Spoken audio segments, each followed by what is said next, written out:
स्वागत है दोस्तों आपका एक और नई वीडियो में। मैं आसिफ रजा और आप देख रहे हैं मेरा चैनल। उम्मीद करते हैं आप लोग ठीक होंगे। तो आज हम उस इतिहास को दोहराने वाले हैं जिसे दुनिया कश्मीर का बहुत बड़ा इतिहास मानती है। चलिए बात कर लेते हैं दोस्तों। दिन था 13 जुलाई 1931। वो दिन जिसे हम कश्मीर के लिए बहुत बड़ा दिन मानते हैं, उसी पर आज हम बात करेंगे। एक अजान पूरा करने में 22 लोग शहीद हुए थे। क्या था इसके पीछे का पूरा मामला और कौन थे वो लोग जिन्होंने उन्हें शहीद कर दिया था, आज इस वीडियो में हम पूरी बात जानेंगे। तो दोस्तों आपको हम बताते चले कि डोगरा के राजा ने अब्दुल कदीर के खिलाफ बगावत की थी। उसी बगावत के लिए कश्मीर के श्रीनगर सेंट्रल जेल के बाहर काफ़ी तादाद में लोग जुटे हुए थे। जब दोस्तों वहाँ पर काफ़ी तादाद में लोग जब पहुँचे तो वहाँ पर नमाज का वक्त हो चुका था, यानी कि अजान देने का टाइम हो चुका था। अब वहीं पर डोगरा के राजा के जो सेना थी वो भी मौजूद थी। और दोस्तों ये जो अब्दुल कदीर के खिलाफ इन्होंने बगावत की थी, उसी के लिए जितने लोग गए थे वो काफ़ी तादाद में थे।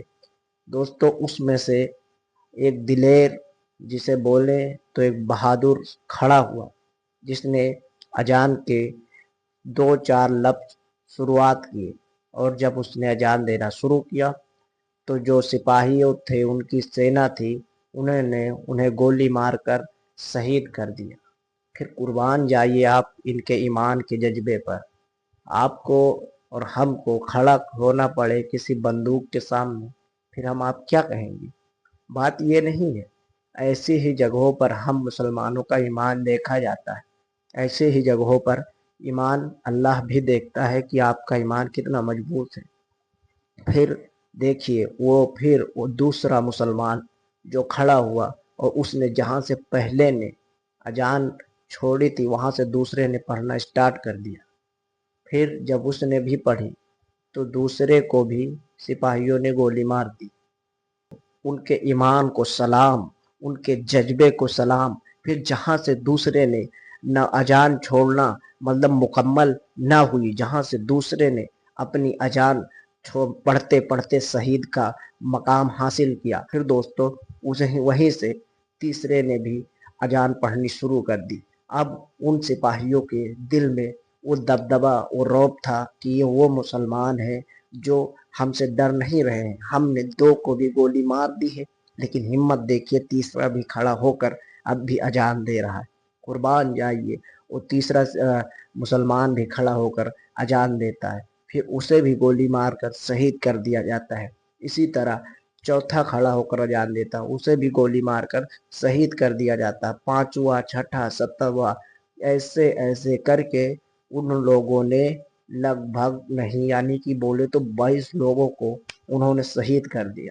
बात ये नहीं थी कि उन्होंने शहीद कर दिया, बात ये थी कि उन्होंने अपनी शहादत देकर एक अजान मुकम्मल कर दी थी। बात ये नहीं थी कि उन्होंने 22 लोगों को शहीद कर दिया, बात ये थी कि उन लोगों ने 22 अपनी जान अल्लाह की राह में निछावर करके उन्होंने अजान को मुकम्मल किया और बताया मुसलमानों को, ये लोगों हमें इस्लाम किसी ने मतलब लिफाफे में नहीं दिया है, किसी ने हमें इनाम में नहीं दिया है। इसके लिए हम जब आप सोच लीजिए, जब एक अजान के लिए 22 लोग शहीद हो सकते हैं तो सोचिए इस्लाम फैलने में कितना दिन लगा होगा।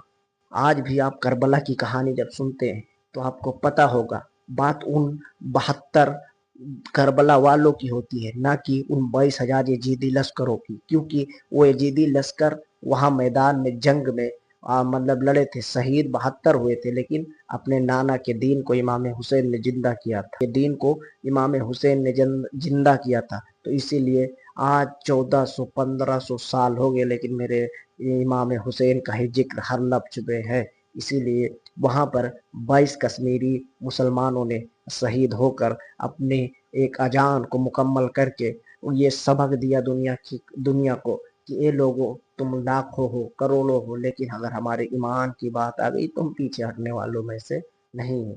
یہ دوستوں تھی وہ کہانی جب ڈونگرا کے راجا نے عبد القدیر کے خلاف بغاوت کی تو وہاں کے لوگوں نے سامنے کھڑے ہو کر نماز بھی ادا کی، بلکہ اذان دی اور 22 لوگ شہید ہوئے، لیکن اذان نہیں چھوڑی۔ اور یہ کہانیاں ہم بھول گئے، مسلمان اپنا اتہاس بھول گیا۔ بس وہی، ارے اپنے اتہاس کو جانو، اپنے اتہاس کو سمجھو، اپنے اتہاس کو پڑھو۔ اور دوستو یہ جو میرا چینل ویڈیو آپ تک پہنچائے گا تو آپ ہمارے چینل کو سبسکرائب کرنا بالکل نہ بھولیں۔ ملتے ہیں ہم آپ سے نیکسٹ ویڈیو میں، تب تک دھنیہ واد۔